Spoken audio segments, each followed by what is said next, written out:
എഫേസ്യർക്ക് എഴുതിയ ലേഖനം 5-ാം അധ്യായം 1 മുതൽ 20 വരെ. ആകയാൽ പ്രിയ മക്കൾ എന്ന പോലെ ദൈവത്തെ അനുകരിപ്പിൻ. ക്രിസ്തുവും നിങ്ങളെ സ്നേഹിച്ച് നമുക്ക് വേണ്ടി തന്നെത്താൻ ദൈവത്തിന് സൗരഭ്യവാസനയായി വഴിപാടും യാഗവുമായി അർപ്പിച്ചതുപോലെ സ്നേഹത്തിൽ നടപ്പിൻ. ദുർനടപ്പും യാതൊരു അശുദ്ധിയും അത്യാഗ്രഹവും നിങ്ങളുടെ ഇടയിൽ പേർ പറക പോലുമരുത്. അങ്ങനെയാകുന്നു വിശുദ്ധന്മാർക്കുചിതം. ചീത്തത്തരം, പൊട്ടച്ചൽ, കളിവാക്കിങ്ങനെ ചേർച്ചയല്ലാത്തവയൊന്നുമരുത്. സ്തോത്രമത്രേ വേണ്ടത്.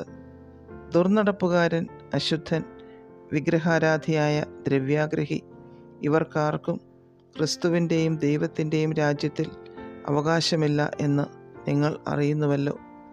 വ്യർത്ഥവാക്കുകളാൽ ആരും നിങ്ങളെ ചതിക്കരുത്.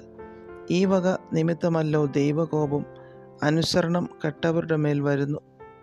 നിങ്ങൾ അവരുടെ കൂട്ടാളികൾ ആകരുത്. മുമ്പേ നിങ്ങൾ ഇരുളായിരുന്നു, ഇപ്പോഴോ കർത്താവിൽ വെളിച്ചമാകുന്നു. കർത്താവിന് പ്രസാദമായത് എന്തെന്ന് പരിശോധിച്ചുകൊണ്ട് വെളിച്ചത്തിലുള്ളവരായി നടന്നുകൊള്ളുവിൻ. സകല സൽഗുണവും നീതിയും സത്യവുമല്ലോ വെളിച്ചത്തിൻ്റെ ഫലം. ഇരുട്ടിൻ്റെ നിഷ്ഫല പ്രവൃത്തികളിൽ കൂട്ടാളികൾ ആകരുത്. അവയെ ശാസിക്കത്രേ വേണ്ടത്. അവർ ഗൂഢമായി ചെയ്യുന്നത് പറവാൻ പോലും ലജ്ജയാകുന്നു. അവയെ ശാസിക്കുമ്പോഴോ സകലത്തെയും കുറിച്ച് വെളിച്ചത്താൽ ബോധം വരും. ബോധം വരുന്നതെല്ലാം വെളിച്ചം പോലെ തെളിവല്ലോ. അതുകൊണ്ട് ഉറങ്ങുന്നവനെ ഉണർന്ന് മരിച്ചവരുടെ ഇടയിൽ നിന്ന് എഴുന്നേൽക്ക, എന്നാൽ ക്രിസ്തു നിന്റെ മേൽ പ്രകാശിക്കും എന്ന് ചൊല്ലുന്നു.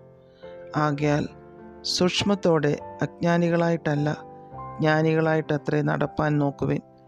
ഇത് ദുഷ്കാലമാകയാൽ സമയം തക്കത്തിൽ ഉപയോഗിച്ചു കൊള്ളുവിൻ. ബുദ്ധിഹീനരാകാതെ കർത്താവിൻ്റെ ഇഷ്ടം ഇന്നതെന്ന് ഗ്രഹിച്ചു കൊള്ളുവിൻ. വീഞ്ഞു കുടിച്ച് മത്തരാകരുത്, അതിനാൽ ദുർനടപ്പ് ഉണ്ടാകുമല്ലോ.